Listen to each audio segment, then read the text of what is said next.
3 years had passed since my son's death when my husband walked out, straight into the arms of my daughter-in-law. They believed they had outsmarted everyone. But that illusion shattered the day I stood before the judge and played the recording of them plotting my son's so-called accident while he was still alive. If you are watching this, make sure to subscribe and tell me where you're tuning in from.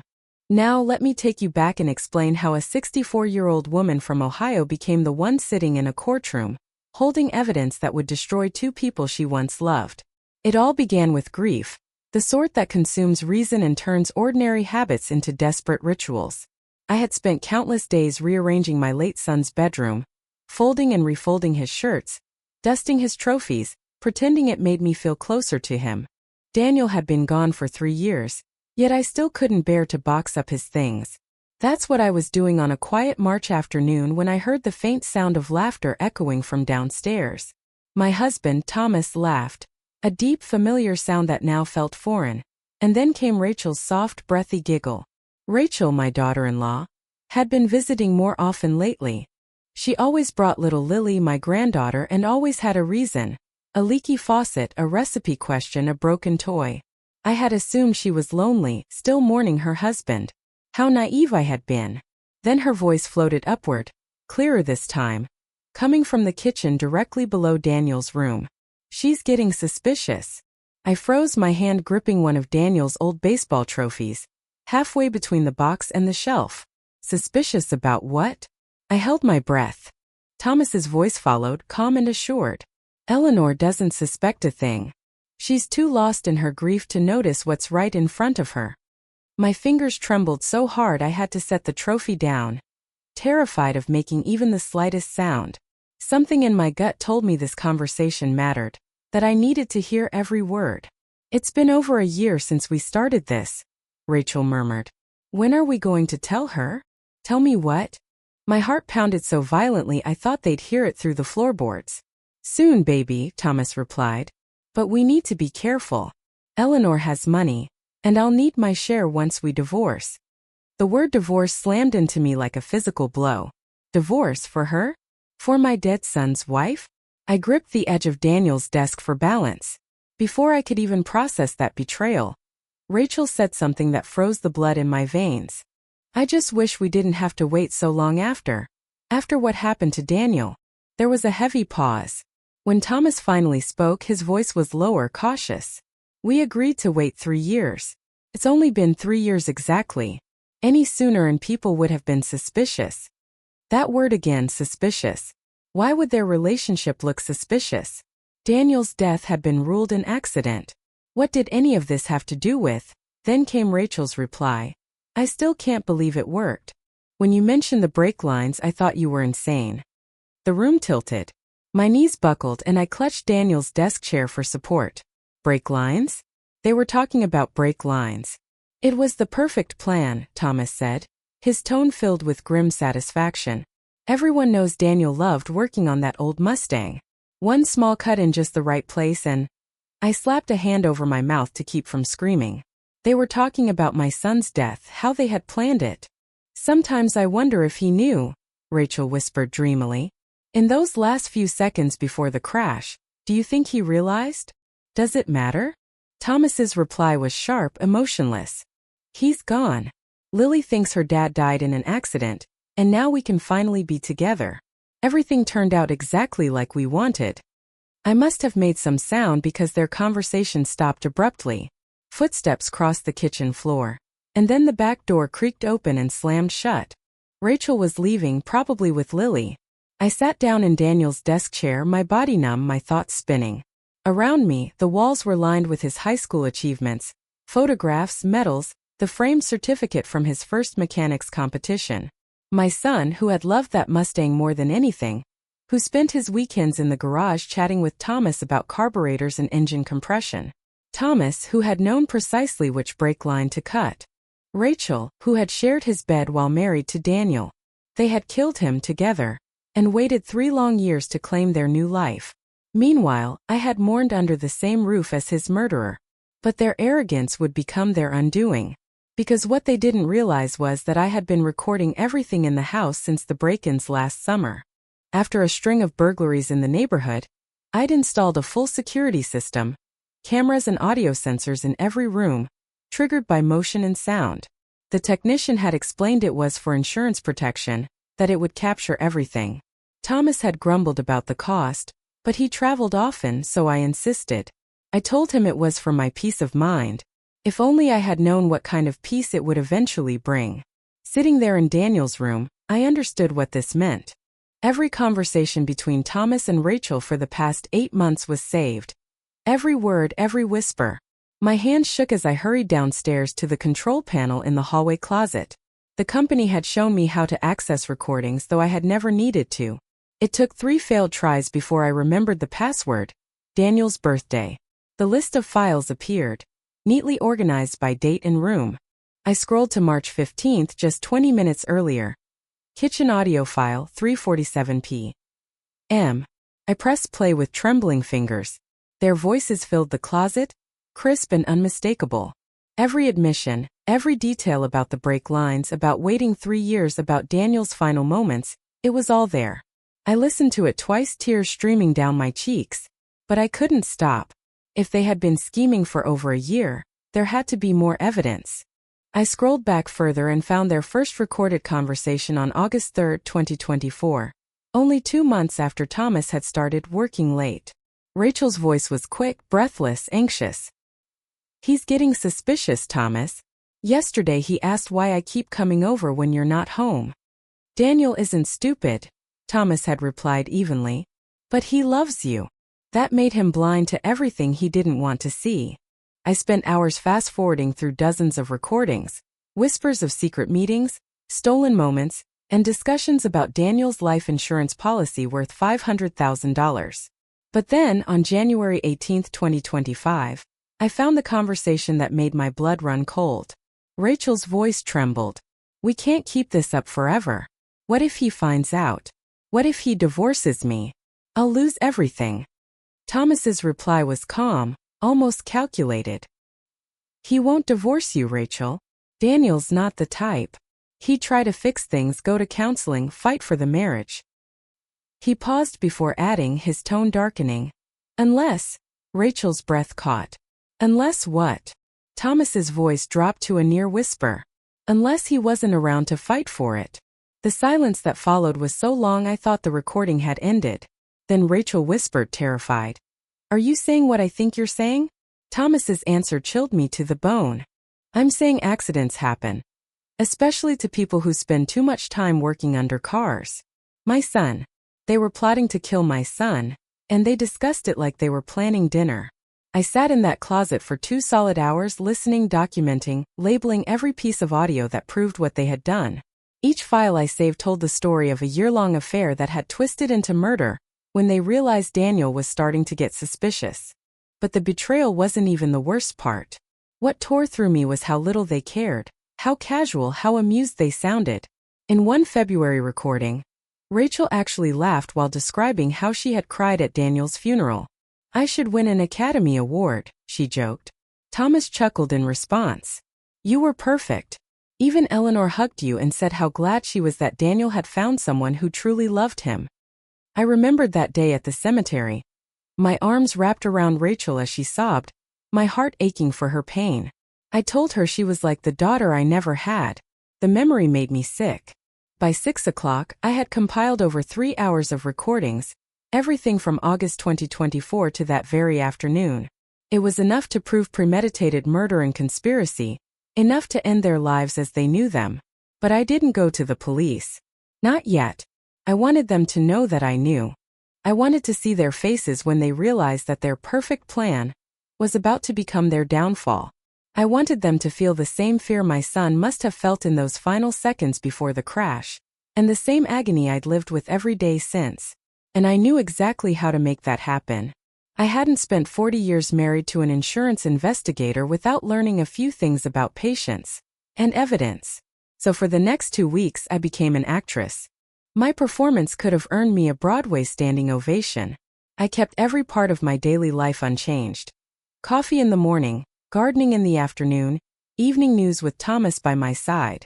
I cooked dinner, asked about his day, even helped Rachel with Lily when she called. But this time, every moment was calculated. I baited them with conversations about Daniel. How I missed him. How I wished I knew what really happened that night. Rachel would lie smoothly, offering comfort that made my skin crawl. Thomas would pat my shoulder, reciting empty words about accepting what we can't change. Every touch, every false reassurance, was another nail sealing their fate. During those 2 weeks I prepared. I called my nephew Evan, a criminal defense attorney in Columbus, pretending I needed advice about updating my will. I asked a few innocent questions about laws around recordings and evidence. Aunt Eleanor, he told me, recording conversations inside your own home is completely legal in Ohio, as long as one party consents. And since you live there, that party is you. Perfect. Next, I dug into the past.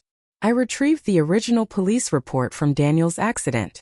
The investigating officer had written that the brake failure was consistent with age and wear. Nothing unusual. No follow-up was ever done. Why would there be? Who would suspect a grieving widow and a devoted stepfather? But what truly caught my attention was the life insurance trail. Rachel had claimed the payout 6 months after Daniel's death. Normal enough. What wasn't normal was how she used part of it to settle debts that I never knew Daniel had. Debts that, as it turned out, were Thomas's gambling losses cleverly shifted into my son's name. Their web of deceit ran even deeper than I could have imagined. On March 30th, exactly 2 weeks after overhearing their incriminating conversation, I decided it was time to act. I invited both of them over for Sunday dinner, something I hadn't done in months since Thomas's late nights had become so frequent. Rachel arrived first, holding little Lily by the hand. My granddaughter ran straight to me, her small arms wrapping around my legs. She was the only innocent soul in this nightmare, and my heart ached knowing how much pain this truth would bring her. "Grandma Eleanor, can we make cookies?" she asked, her bright eyes full of joy. "Of course, sweetheart," I said gently, kissing the top of her head. "But go play for a bit while Mommy and I talk." Rachel sat at the kitchen table, calm and comfortable, sipping tea like she belonged there. "You know, Eleanor," she began lightly, "I've been thinking. Maybe it's time for Thomas and me to spend more time together. Openly as friends, of course. We understand each other's grief better than anyone." The audacity of that woman. She was laying the groundwork for their public relationship right there, in the house where she had plotted my son's death. I smiled politely, turning back to the stove. "That sounds lovely, dear," I said softly. "Grief can be so lonely. It's good to have someone who understands." "Exactly," she said, smiling, her tone bright and confident. "Thomas has been such a comfort. Sometimes I think Daniel would be happy knowing we're taking care of each other." Daniel would be happy. The words almost made me laugh.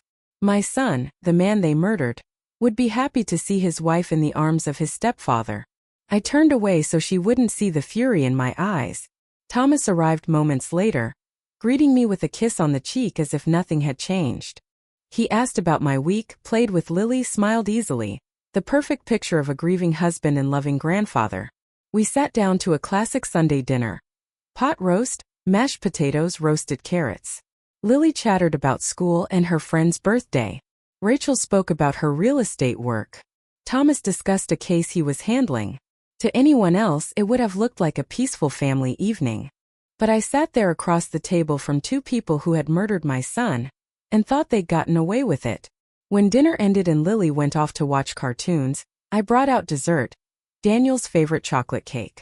"I thought it would be nice to honor his memory tonight," I said, setting it on the table. Rachel's eyes shimmered with feigned emotion. "That's so sweet of you, Eleanor," she murmured, blinking back crocodile tears. "He would have loved this," Rachel murmured softly, her voice trembling just enough to sound sincere.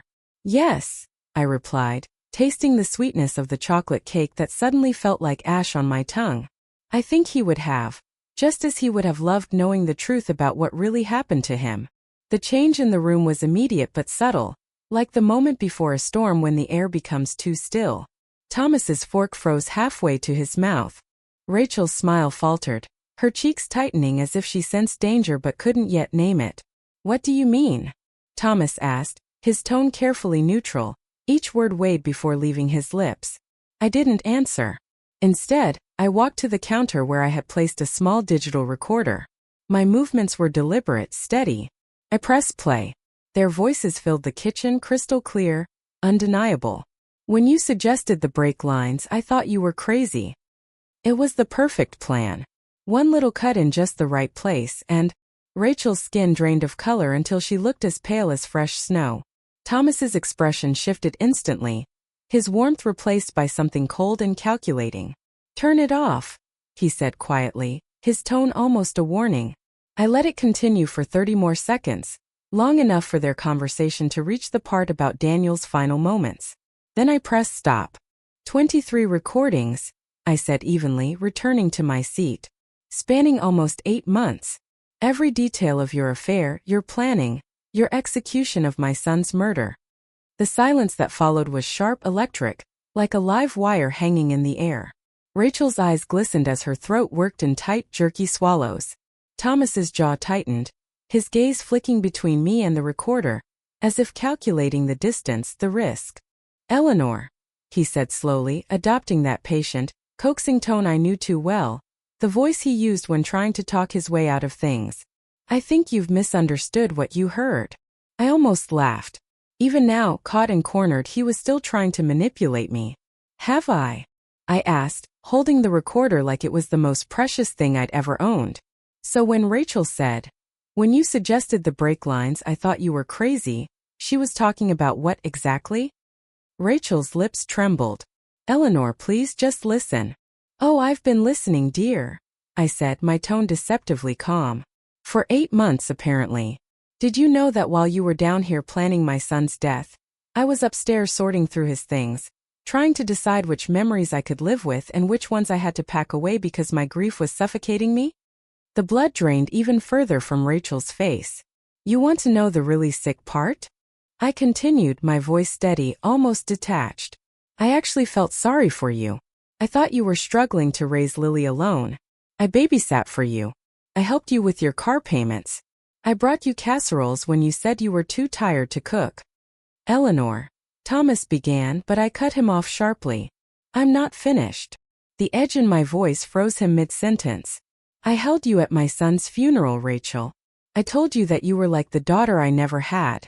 I watched you hold Lily while she asked where her daddy had gone, and I thought, what a kind woman, what strength she has." That was when Rachel began to cry. Not her practiced crocodile tears, but raw, shaking sobs that cracked her voice. "And you," I said, turning to Thomas, "you sat beside me night after night when I couldn't sleep, pretending to comfort me. You told me that Daniel wouldn't have wanted me to blame myself for not noticing the signs that something was wrong with his car." Thomas's jaw flexed. "You don't understand the whole situation." "Oh, don't I?" I walked to the window and looked out toward the garage, the place where my son used to spend hours under the hood of his Mustang. "I understand perfectly. My son started to get suspicious about his wife's constant visits to his stepfather. And instead of ending the affair, you two decided to make him disappear." "It wasn't supposed to happen like that," Rachel whispered, her voice cracking. I turned back toward her sharply. "Oh, so there was a better way to murder my son? Please enlighten me." She shook her head frantically, words spilling out in panic. "We never meant for anyone to die. We fell in love. Daniel would never have understood." "So you killed him," I said, my words cold and final. "It was an accident." Rachel cried, almost hysterical now. "We just wanted him to have a small accident, something that would keep him in the hospital for a while, give us time to figure things out." I stared at her in disbelief. "A small accident? You cut his brake line, Rachel. On a mountain road. What did you think would happen?" Thomas stood abruptly, his chair scraping violently against the tile. "This conversation is over," he snapped. "You can't prove anything." That was when I smiled. An unforced, genuine smile for the first time in 3 years. "Can't I?" I asked softly. "I've already made copies, Thomas. Several of them. And you remember my nephew Evan, don't you? The criminal defense attorney? He's reviewed every single file." Silence swallowed the room again, broken only by the faint sound of Lily's cartoons drifting in from the living room. Thomas's voice came out flat. "What do you want?" I placed the recorder carefully on the table and looked between them. "What do I want? I want my son back. I want the last 3 years of grief, guilt, and sleepless nights erased. I want to undo the moment I hugged Rachel at Daniel's funeral and told her she was family. I paused, my voice trembling just once before steadying again. But since I can't have that, I'll settle for justice. Eleanor, please, Rachel sobbed. Think about Lily. Think about what this will do to her. That was the wrong thing to say, the worst thing she could have said. My voice dropped to a deadly calm. You should have thought about Lily before you murdered her father. You should have thought about what it would do to her to grow up without him, to live her life believing lies about the kind of man he was. I reached for my phone and began dialing. Who are you calling? Thomas demanded. Detective Keller, I said. He handled Daniel's case originally. I think he'll be very interested in some new evidence that's come to light. Thomas lunged forward, but I was quicker. Grief and rage make powerful allies, even for a 64-year-old woman. Don't, I warned, holding the phone just out of reach. Lily is 10 feet away, watching television. Do you really want her to see her grandfather attack her grandmother? His face darkened, but he stopped moving. I finished dialing. When the detective answered, I spoke the words I had practiced for 2 long weeks. Detective Keller, this is Eleanor Graves. I have new evidence regarding my son Daniel's death. Evidence that proves he was murdered. The silence that followed was suffocating. From the living room came Lily's laughter, bright and oblivious, cutting through the tension like a knife. She had no idea that her world was about to collapse, just as mine had 3 years earlier. 30 minutes later, Detective Keller arrived with another officer and a technician to collect the recordings. Before they entered, I sent Lily home with Rachel. The child didn't need to see her mother and step-grandfather being questioned about her father's murder. Rachel could barely form words as she fumbled with Lily's jacket and backpack. Her hands were shaking, her face streaked with tears. Eleanor, please, I'm begging you, she said in a choked whisper. There has to be another way. There was, I replied coldly. It was called not murdering my son. Thomas, unlike Rachel, was composed, his mind already turning, calculating, grasping for control. You'll never be able to prove intent, he said evenly as we waited for the police to arrive. Conversations can be taken out of context. A good lawyer will tear this apart. We'll see, I told him simply. Now, standing in my kitchen as Detective Keller listened to those same recordings, his face darkening with every minute, I felt something I hadn't felt in 3 long years, hope. Mrs. Graves, he said at last, pausing the audio, I need to ask you a few questions about these files. When were they recorded? Have they been altered in any way? And how long have you had them? I answered everything truthfully. The recordings came from the home security system I'd installed after the break-ins. None of them had been tampered with. I discovered the files 2 weeks earlier and had spent that time collecting additional proof. The second officer, younger and sterner, looked up from his notebook. Why didn't you call us immediately when you found the first recording? I met his gaze without hesitation. Because one conversation can be explained away. 23 separate recordings detailing the planning, the motive, the execution, and even their description of my son's final moments? That can't be dismissed. Detective Keller nodded slowly, jotting notes with quick, decisive strokes. We'll need to inspect your security system, take your full statement, and begin preparing charges. This is officially a murder investigation. Those 2 words, murder investigation, settled over me like the first light of dawn breaking through a long, endless night. 3 years late, but justice was finally coming for my son. Over the next week, my home turned into a crime scene for the second time. The first had been right after Daniel's death, when detectives came by only to ask polite, routine questions about his state of mind. They had left within hours, satisfied with the conclusion of accidental brake failure. This time there was no talk of accidents. This time it was treated for what it was, a homicide. Forensic experts authenticated the recordings. Audio technicians confirmed that nothing had been edited or manipulated. A voice analyst verified beyond doubt that the voices on the tapes belonged to Thomas and Rachel. Most damning of all, a mechanic re-examined what remained of Daniel's Mustang, which had been sitting untouched in the impound lot since the crash. Under his careful inspection, the truth surfaced: deliberate tampering, precise cuts to the brake lines, clean and methodical. impossible to pass off as natural wear. The original investigation was routine, Detective Keller told me during one of our follow-ups. Single vehicle accident, no witnesses, no sign of foul play. The brake failure looked consistent with a 15-year-old car regularly worked on by its owner. No one had any reason to suspect murder. But now you do, I said quietly. He nodded.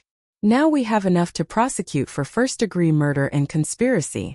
Your recordings prove premeditation, motive, and method. The car evidence confirms it all. Rachel was arrested first, taken from her real estate office in the middle of the day. I heard later she collapsed, sobbing, and had to be carried out. Thomas was taken later that afternoon from his workplace. The news spread across our small Ohio town like wildfire. The headline in the Springdale Chronicle read, "Local woman's discovery reopens son's death investigation, murder charges filed after 3 years." Within days my phone wouldn't stop ringing. Reporters begging for interviews, neighbors offering sympathy, people I hadn't heard from in years reaching out in shock. I declined every media request. This wasn't about attention or headlines. This was about Daniel. The calls I did answer came from friends and neighbors who brought flowers and comfort. My sister drove up from Kentucky just to sit beside me. My church group filled my freezer with enough casseroles to last a month. But one call was harder than the rest. It came from Rachel's mother, Paula. "Eleanor," she said softly, her voice trembling. "I don't even know what to say. I can't believe Rachel would. I mean, I knew she wasn't happy in her marriage, but murder?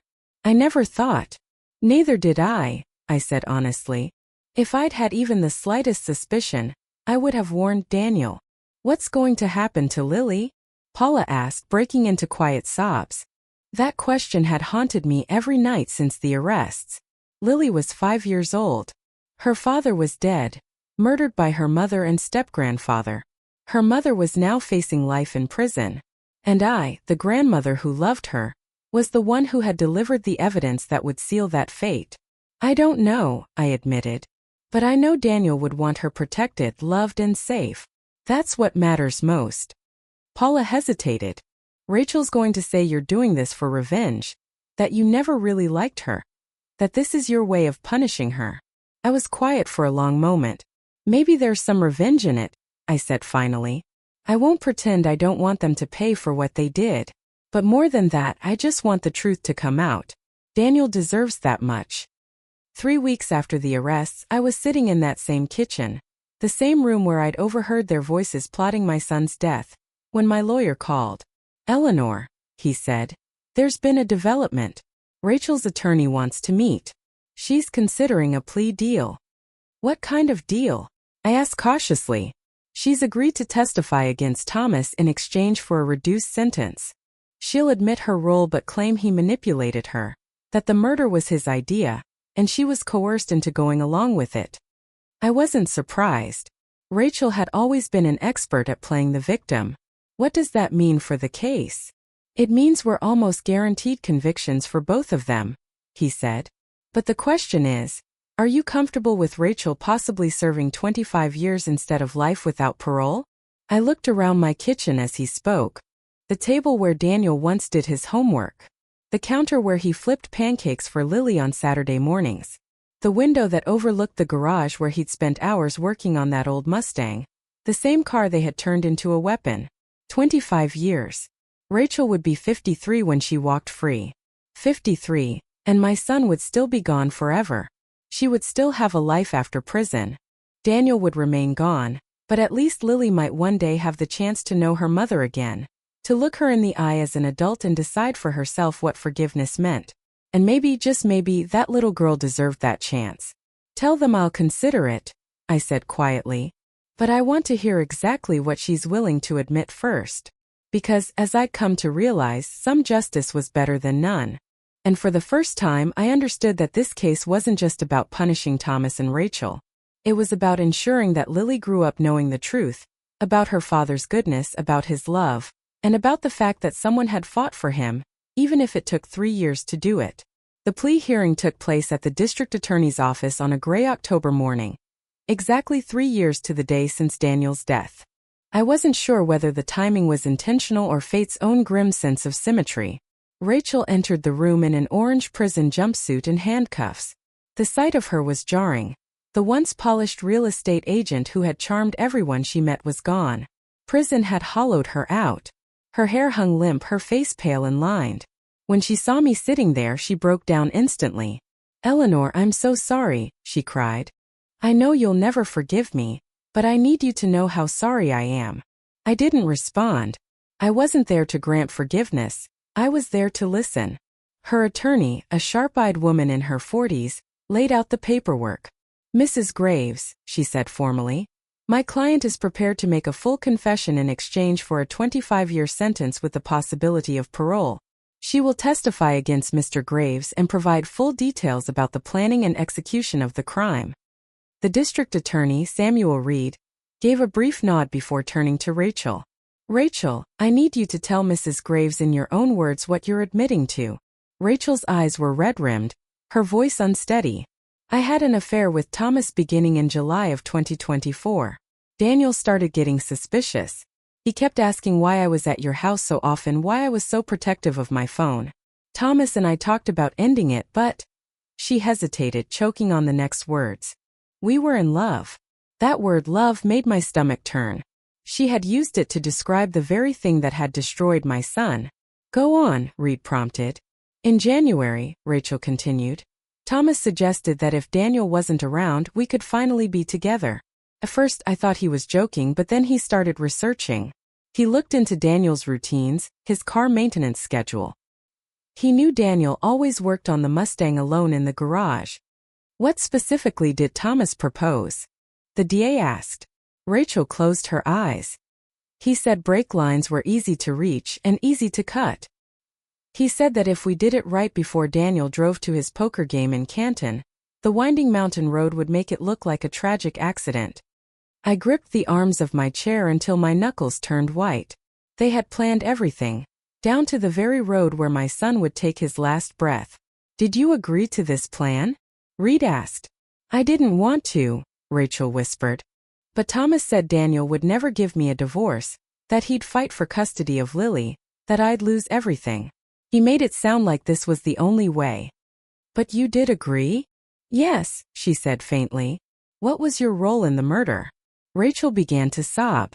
"I was supposed to keep Daniel distracted while Thomas worked on the car.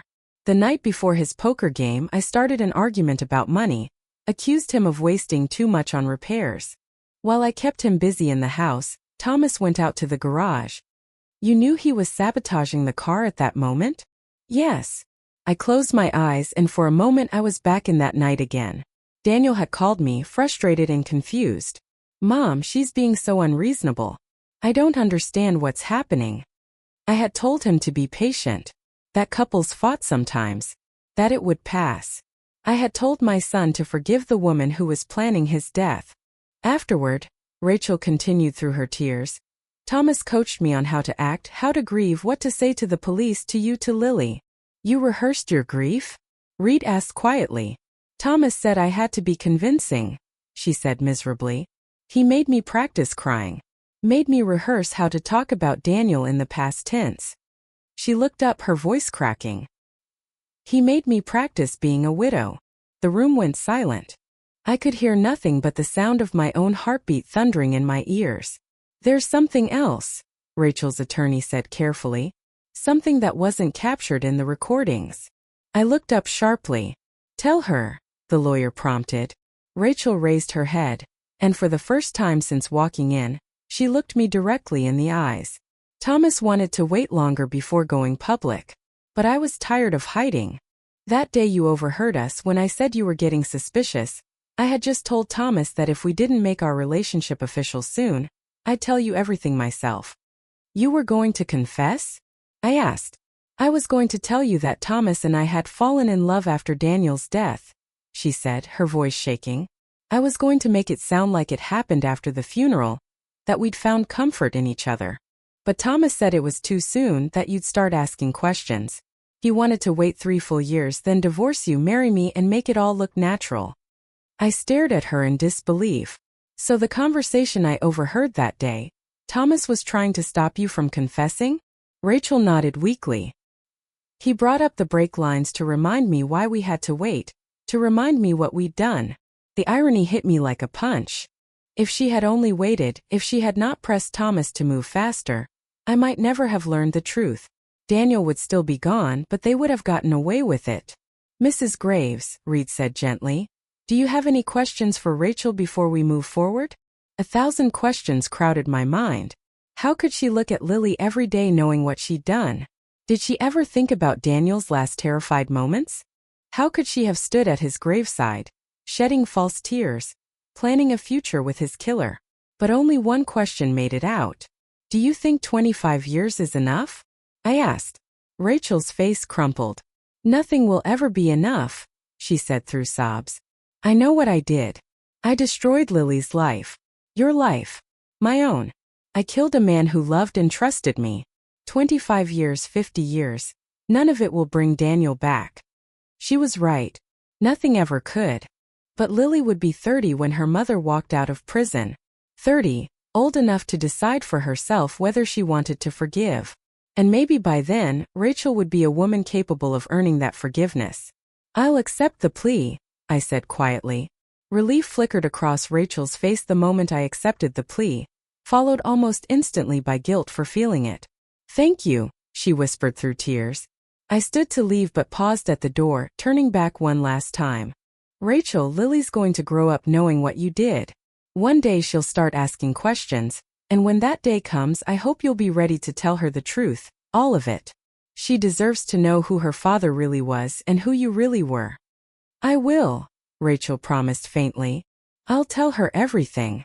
I walked out of that office feeling something close to peace for the first time in years. My son's killers were finally being held accountable. Thomas would likely spend the rest of his life behind bars, while Rachel would serve 25 years. It wasn't perfect justice. Perfect justice would have been Daniel walking through my front door again, calling me Mom, bringing Lily over for Sunday dinner. But it was justice nonetheless. For the first time in 3 years, I could imagine waking up without the suffocating weight of grief pressing on my chest. The truth, long buried under deception and betrayal, was finally going to set all of us free. Thomas's trial began 3 months later, in January of 2026. Rachel had already been sentenced and was serving her time at the Ohio Reformatory for Women. The courthouse buzzed with reporters, camera flashes, and curious townsfolk who couldn't believe that quiet, mild-mannered Eleanor Graves, the church volunteer who baked pies for fundraisers, had single-handedly exposed a murder conspiracy in her own kitchen. I sat in the front row every day, calm but resolute, wearing something different each time but always with Daniel's high school ring hanging from a chain around my neck. Thomas's defense attorney, a slick Cleveland lawyer named Victor Lang, kept darting glances my way as though he expected me to explode at any moment. He wasn't wrong. I felt like a live grenade, steady on the outside, burning on the inside. Ladies and gentlemen of the jury, Lang began in his smooth, rehearsed voice. You're going to hear recordings that sound shocking and deeply disturbing. But I want you to remember, words taken out of context can paint a very different picture than the truth. Out of context? I almost laughed aloud. How exactly did one take? When you suggested the break lines, I thought you were crazy out of context. My client Thomas Graves, Lang continued, is a 67-year-old man with a spotless 40-year career as an insurance investigator. A man who loved his stepson, who grieved his loss, and who supported his widow through her darkest hours. The prosecutor, Samuel Reed, rose smoothly once Lang finished. The defendant didn't support Mrs. Graves through grief, he said, his voice cutting through the air like a blade. He caused that grief. He orchestrated it. And then he lived with her for 3 years, watching her suffer every day for the son he murdered. Over the next week, the prosecution played my recordings one by one. Every conversation, every confession, every callous laugh. I watched the jurors' faces tighten as they listened to Thomas and Rachel discuss Daniel's death with chilling detachment, as if they were recalling a mildly inconvenient event rather than a human life. The defense's strategy soon became clear. Blame everything on Rachel. Lang painted her as a manipulative young woman who had seduced Thomas, exploiting his vulnerability and convincing him to take part in a plan he never fully understood. Rachel Holt, Lang said dramatically, pacing before the jury, was facing a divorce that would leave her with nothing. She needed Daniel Graves dead, and she used her affair with Thomas Graves to make that happen. He was manipulated, coerced, and deceived. It was clever. I give him that. A neat little story. Make Thomas the victim instead of the villain. But they hadn't counted on how thorough I had been. When I took the stand, I was ready for everything Lang threw at me. Yes, I told him. I despised Rachel. I hated her more each day since learning what she did. Yes, I admitted. I wanted revenge. I wanted justice for my son. Yes, I confirmed. I waited 2 weeks before going to the police, because I wanted enough evidence to make sure both of them would pay. Mrs. Graves, Lang said, pacing with exaggerated confidence, isn't it true that you never liked your daughter-in-law? That's correct, I answered calmly. I never liked her. Turns out my instincts were better than I thought. A few jurors smiled. Lang's jaw tightened. You recorded these conversations secretly without their knowledge, he pressed. I recorded conversations in my own home, I replied evenly, using a legally installed security system. Every word was captured automatically. You admit you wanted revenge against Rachel Holt? I looked him directly in the eye. Mr. Lang, if someone murdered your child, wouldn't you want justice? Objection, Your Honor, Lang snapped. Non-responsive. Overruled, Judge Whitmore said quietly. I turned back to the jury. Yes, I said simply. I wanted the people who killed my son to pay for what they did. I still do. Lang shifted tactics. Mrs. Graves, these recordings span 8 months. Why didn't you suspect anything sooner? That question cut deep, but I didn't flinch. Because I trusted them, I said softly. I trusted my husband of 40 years. I trusted the woman I thought was mourning her husband. I never imagined that the 2 people I was comforting in their grief were the ones who had caused mine. The courtroom was completely silent. You could have heard the rustle of a single sheet of paper. Sometimes, Mr. Lang, I finished, when you love someone, you're blind to their capacity for evil. That was my mistake. But it wasn't my crime. When I stepped down from the witness stand, I finally looked at Thomas. For a fleeting moment, I saw the man I had once married, the man who had held my hand at our wedding, who had danced with me in our living room. But that illusion vanished beneath the venom in his eyes. What replaced it was something between hatred and grudging respect. Good, I thought. Let him respect the woman who brought him down. But the defense still had one last move to play, and when they revealed it, the courtroom trembled. During the second week of the trial, Victor Lang called Thomas Graves to testify in his own defense. I watched as my husband of 40 years walked to the stand, hand raised, swearing to tell the truth. For a split second, I saw traces of the man I'd once loved, before remembering the monster he truly was. Under Lang's questioning, Thomas spun his story with ease. He portrayed himself as a man undone by grief, led astray by passion, and trapped in a nightmare of Rachel's making. I loved Daniel, he said, his voice breaking just enough to sound believable. When he died, I was devastated. Rachel and we found comfort in each other. It was wrong, but it wasn't murder. It wasn't planned. Tell us about the conversations Mrs. Graves recorded, Lang prompted. Thomas turned to the jury, the perfect picture of sincerity. Rachel became obsessed, he claimed smoothly. She kept talking about Daniel's death. About how maybe it wasn't an accident. She would call me constantly, spinning theories about who might have wanted him dead, how it could have been done. Those break-line conversations? They weren't plans, they were speculation. She was grieving. So was I. I clenched my hands in my lap, fury and disbelief rising in equal measure. Even now, standing in front of a jury under oath, Thomas was trying to rewrite the story, to twist lies into truth. But this time the evidence was stronger than his performance, and I was there to make sure the truth spoke louder than he ever could.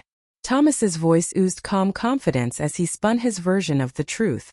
Those recordings, he said smoothly, were never about planning a murder. They were about Rachel's paranoid fantasies, her obsession with the idea that someone else might have sabotaged her husband's car. I just humored her. My blood pressure surged so sharply I thought I might faint. The audacity. The man sitting on that witness stand was rewriting murder as mercy, turning Rachel's guilt into proof of her mental instability.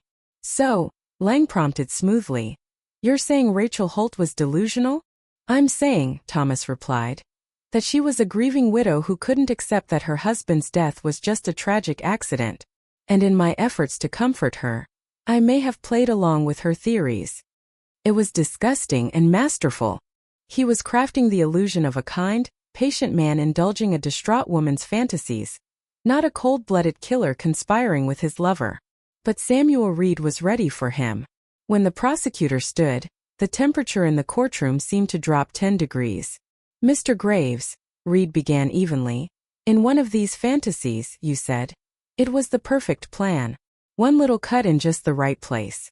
Were you humoring Rachel's delusions? Or were you taking credit for a murder you helped commit?" Thomas's composure wavered. I was trying to make her feel better about her theories," he stammered. "By taking credit for killing your stepson?" Reed pressed. "You expect us to believe you were being sarcastic?" "Yes," Thomas said, voice cracking. "It was sarcasm." Reed let the word hang in the air like smoke. "Sarcasm," he repeated softly. "Mr. Graves, in another recording Rachel says, sometimes I wonder if he knew in those last few seconds before the crash, if he realized what was happening. And you responded, does it matter? He's gone, and now we can finally be together." Tell the jury, was that sarcasm too? The courtroom was utterly still. You could hear the buzz of the overhead lights, even Thomas's uneven breathing. "That conversation was taken out of context," he muttered. "What context?" Reed shot back, his voice rising. "Makes discussing your stepson's last terrified moments acceptable?" Lang leapt to his feet. "Objection. Badgering the witness." "Sustained," Judge Whitmore said mildly, but the damage was done. Every juror was staring at Thomas like they'd just seen the devil in a tailored suit. Reed continued his assault methodically, playing one recording after another. Was this sarcasm? And this? And this? Each time Thomas squirmed, offering weak explanations that only made him sound more absurd. But the real devastation came when Reed called his final witness. "Prosecution calls Rachel Holt," he said, appearing via video link from the Ohio Reformatory for Women. The screen flickered to life, revealing Rachel in her orange jumpsuit. She looked haggard, her hair unkempt, her eyes swollen, but her voice was steady. "Miss Holt," Reed began, "the defendant claims that your conversations about the break lines were fantasies, that you were delusional, and that he merely humored you. Is that true?" Rachel shook her head. "No." Thomas suggested cutting the break lines. "It was his idea. And," she hesitated before continuing, "I recorded some of our conversations on my phone. I was scared, and I wanted proof in case something went wrong." The courtroom exploded into whispers. Even the judge's gavel couldn't immediately restore order. Lang shot to his feet. "Objection. This evidence wasn't disclosed to the defense." Judge Whitmore's tone was razor-sharp. "Recess. 30 minutes." I sat in the hallway, my mind reeling. Rachel had recorded their planning sessions too, and she'd never mentioned it, not once during her plea deal. What else had she hidden? When the trial resumed, Reed was holding Rachel's phone recordings like a loaded weapon. "Your Honor, the prosecution moves to admit these files into evidence," he said. The judge agreed, and one by one the clips began to play. The first recording, from February of 2025, made the blood drain from my face. Thomas's voice. "Daniel's getting too suspicious. We need to act soon before he figures out what's going on." Rachel's voice. "How do we make it look like an accident?" Thomas. "Leave that to me. I've investigated enough insurance fraud to know how these things work." A second recording followed, this one dated March, just days before Daniel's death. Rachel. "Are you sure about the break lines?" Thomas. "Trust me, baby. One small cut in just the right place and it'll look like normal wear and tear. Those mountain curves will do the rest." The words hit me like physical blows.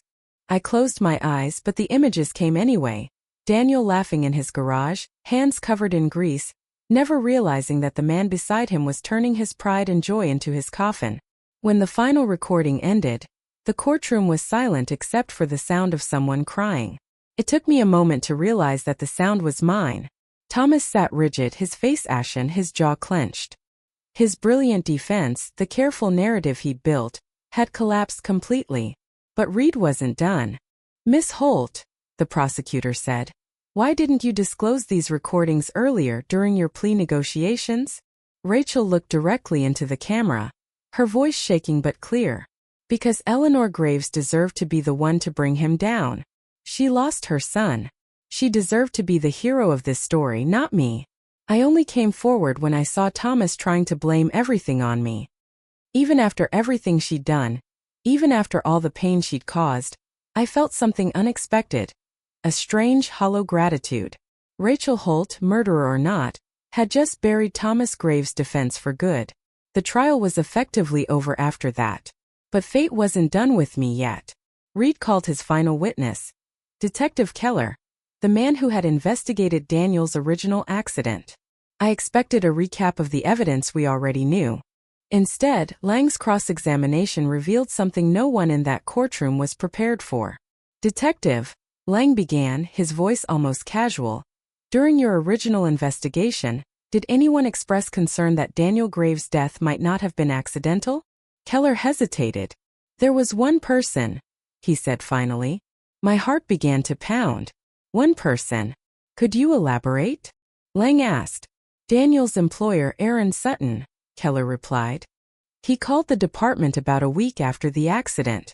Said Daniel had mentioned being worried that someone was tampering with his car." A low murmur rippled through the courtroom. Even Reed looked stunned. "Did you follow up on that report?" "We interviewed Sutton," Keller said. "He couldn't provide any specific details, just that Daniel had been paranoid in the weeks before his death. He said Daniel was checking his car constantly, asking questions about brake line failures and sabotage." My grip tightened on the bench until my knuckles ached. My son had known. Somehow, Daniel had sensed the danger closing in on him. "Your Honor," Reed said quickly, rising from his chair, "the prosecution requests a short recess to investigate this new lead." Judge Whitmore agreed, and within an hour, Aaron Sutton himself was brought into the courthouse. When the session resumed, I felt my pulse pounding in my ears as Aaron took the stand. "Mr. Sutton," Reed began, "please tell the court about Daniel Graves' behavior in the weeks before his death." Aaron looked over at me, then back at the prosecutor. "Daniel was scared," he said quietly. "He didn't say why, but he started checking his car every morning before leaving for work. He asked me about sabotage, about how someone might cut brake lines without it being obvious." "Did he ever explain why he was worried?" Aaron nodded grimly.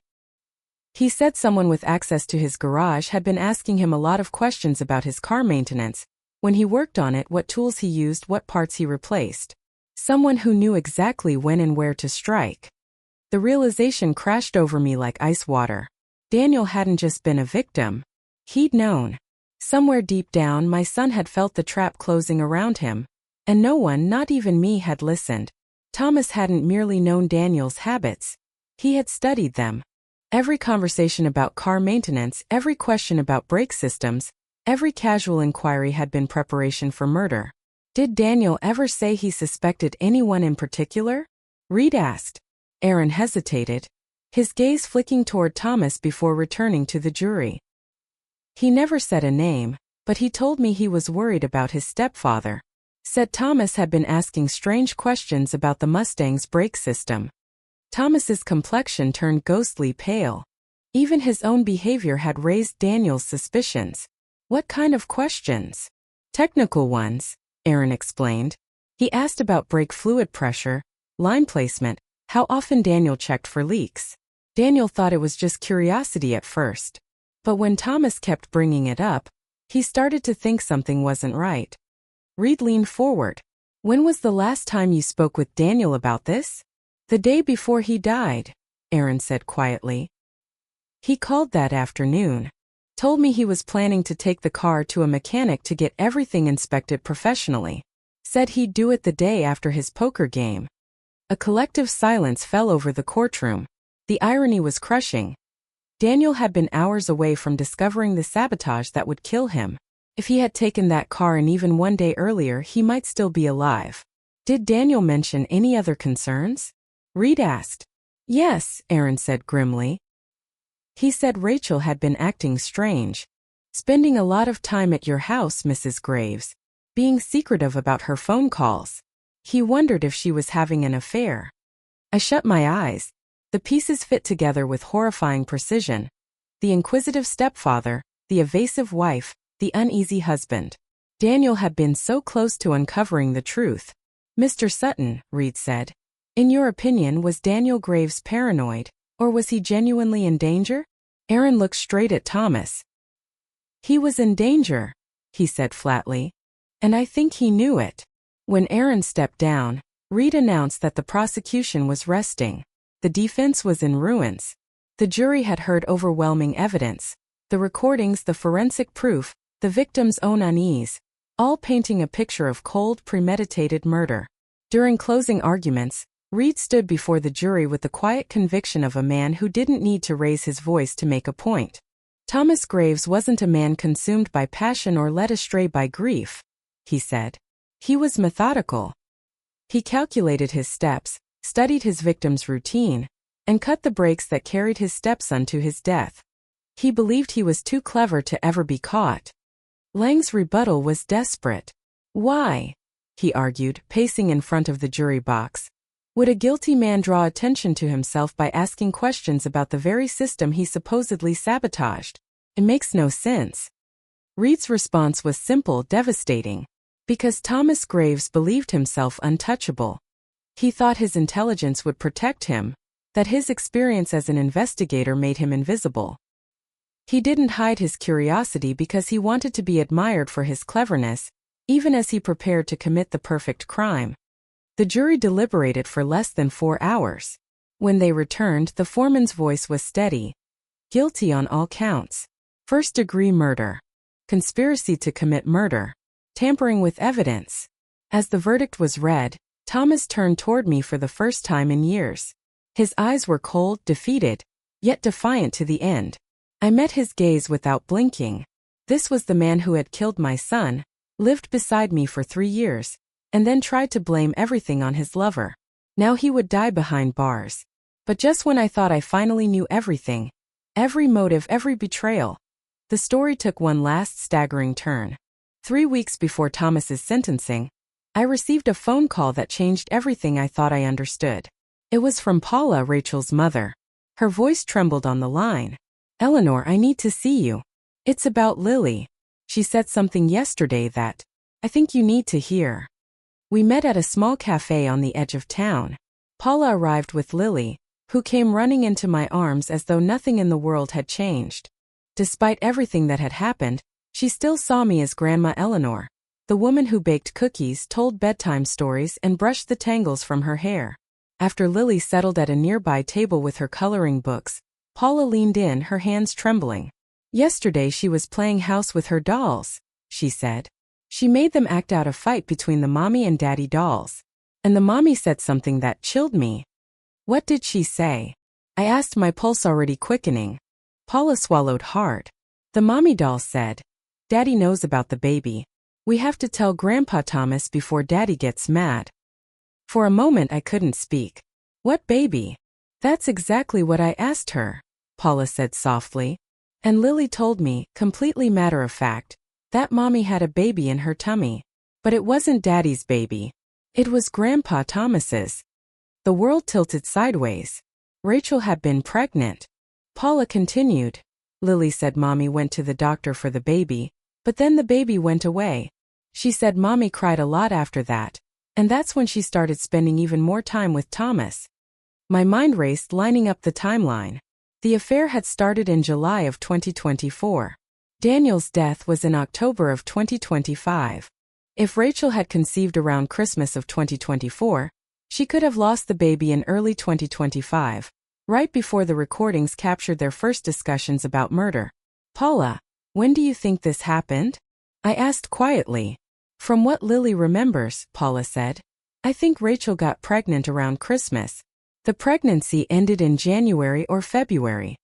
She hesitated. The same month those recordings mentioned killing Daniel. My stomach turned. The pattern was too precise to ignore. Lily said something else. Paula added, lowering her voice. She said Daddy was asking Mommy about doctor visits, why she was sick in the mornings, why she was being so secretive. She said Daddy was getting angry about the secrets. It hit me like a thunderclap. Daniel hadn't just been suspicious about an affair. He'd been questioning Rachel about a pregnancy that couldn't possibly be his. I called Samuel Reed immediately. After I relayed everything, there was a long silence on the other end. Then he said, "A pregnancy changes everything. If Daniel knew about it and if Thomas was the father, then this wasn't just about lust or money. It's motive, powerful motive." Daniel wasn't just suspicious anymore, I said quietly.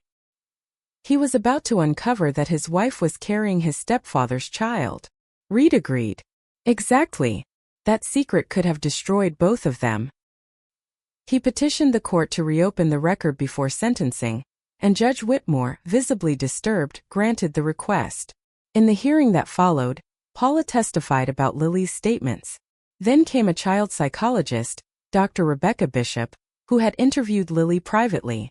Children Lily's age rarely fabricate elaborate stories about pregnancy or medical visits, Dr. Bishop explained.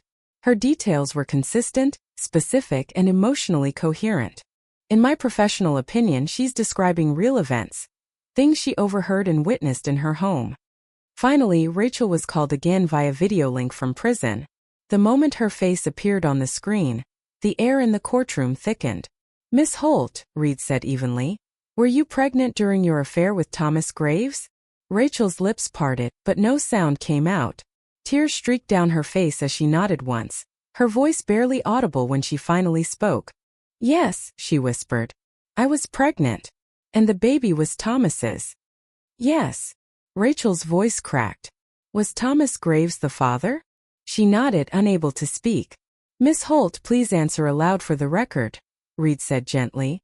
"Yes," she whispered. "Thomas was the father." "Did Daniel discover this pregnancy?" Another nod.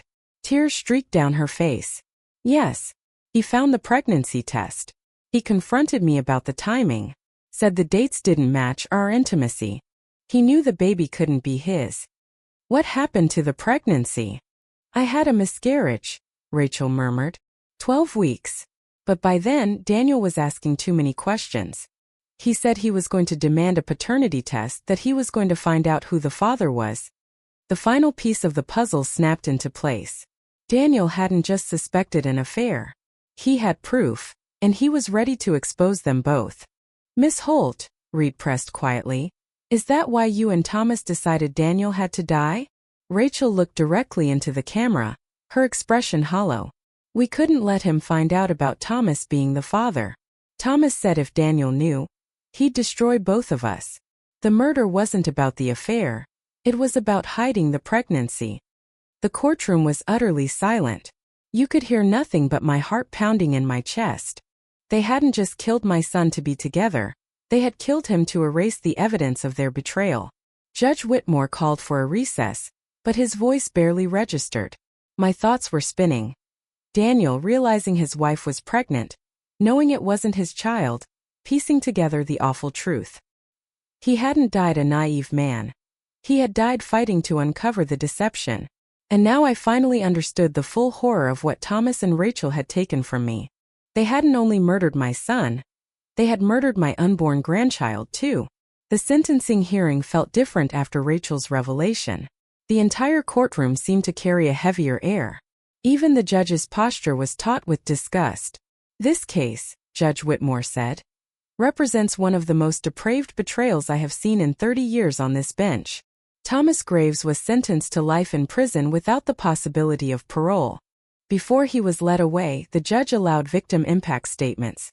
I had rehearsed mine 100 times, but when I stood at the podium and looked at Thomas in his orange jumpsuit, every line I'd written felt inadequate.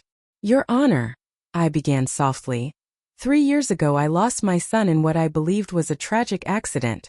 I grieved for Daniel. And for the grandchild I thought I would never have because he and Rachel were trying for another baby. I turned toward Thomas. What I didn't know was that Rachel was pregnant. Just not with Daniel's child. My son died trying to protect a family that included a baby that was actually his stepfather's. The courtroom was frozen in silence. Thomas didn't just murder my son, I said, my voice trembling but strong. He murdered his own unborn child to cover up his sin. He forced Rachel to choose between her husband and her lover, and when she chose him, he made sure that choice cost Daniel his life. I faced the judge again. This wasn't a crime of passion. It wasn't a moment of weakness. It was a deliberate execution of a young father who was asking the right questions. My son died because he was brave enough to seek the truth. When I finished, even the court reporter paused before resuming typing. Thomas's attorney waived his right to speak. What could he possibly say? Judge Whitmore's voice was steely. Mr. Graves, you committed the ultimate betrayal. You murdered a man who trusted you, who looked up to you as family, who never imagined that the person he admired most would be the one to end his life. May you spend the rest of your days remembering that. When I stepped outside that courthouse, the air felt different. Lighter. Not happy, never happy, but peaceful. After 3 years of grief, lies, and agony, justice had finally been served. 6 months later, I received a letter from Rachel. She wrote about therapy, remorse, and wanting to rebuild herself for Lily's sake. I didn't write back. But I did something else, something that mattered more. I founded the Daniel Graves Foundation, an organization that supports children who have lost parents to domestic violence. Lily wasn't technically a victim of that kind of violence, but her father had been murdered by family, by the people meant to protect him. She deserved help. Now Paula brings Lily to visit me every month. We bake cookies, read stories, and talk about her daddy. I've told her gentle truths for now, that some bad people hurt her father, and they're in jail where they can't hurt anyone else. One day she'll want to know more. And when that day comes, I'll tell her everything. I'll tell her that her father was a good man, brave, kind, and clever, that he loved her so much he fought to protect her, even when he didn't yet know what he was fighting against. On Daniel's birthday this year, Lily and I released balloons in his favorite colors. She asked, "Do you think Daddy can see them from heaven?" "I think he can, sweetheart," I said. "And I think he knows we made sure the bad people got punished." "Good," she said solemnly. "Daddy deserved justice." "Yes," I whispered, watching the balloons vanish into the clouds. "He did." After 3 years of heartbreak, deception, and betrayal, Daniel finally had it. People still ask me if I'm angry, if I'm bitter, if I regret turning in the people who were once my family. The truth is complicated. I'm heartbroken. I'm angry. But I'm not bitter. Because my son believed in truth, in justice, in doing what's right. And that's exactly what we did. Sometimes the deepest wounds come from those standing right beside you. The ones you trust, the ones who smile while hiding the knife. Sometimes protecting the innocent means confronting evil face to face, even when it costs you everything you thought you couldn't live without. Daniel's recording system is still in my home. Not out of paranoia, but as a quiet reminder that truth always finds its way to the surface, no matter how carefully it's buried. If you're patient enough, strong enough, and willing to lose everything to uncover the truth, justice stops being a dream. It becomes inevitable. Thank you for listening. Don't forget to subscribe. And if you've lived through your own story of betrayal or survival, share it in the comments. Your voice matters.